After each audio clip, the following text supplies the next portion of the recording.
In this TeamWork 5 Manager tutorial, I'm going to show you how to view a location's attendance.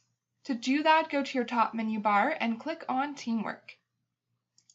Make sure you have your enterprise selected. You do need enterprise level permissions to do this, then click on Time.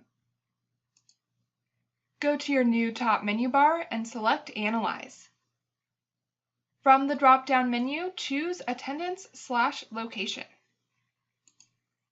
You should arrive at a chart of your locations. I only have one entry in here because I only have one entry with time data for these dates. Right now I'm viewing 1 year at a time. Maybe that's too much data and I don't want to view a whole year. I can click the arrow next to year, and now I can select a date range, days, weeks, months, quarters, or years. I'll choose week. And maybe instead of 1 week, I want to view 2. So I'll change the 1 to 2. Right now I'm viewing the current week, so there's no data. To go backwards, I can use the backwards arrow, or I could have used the calendar icon and selected a specific date. Next, select the timesheet parameters.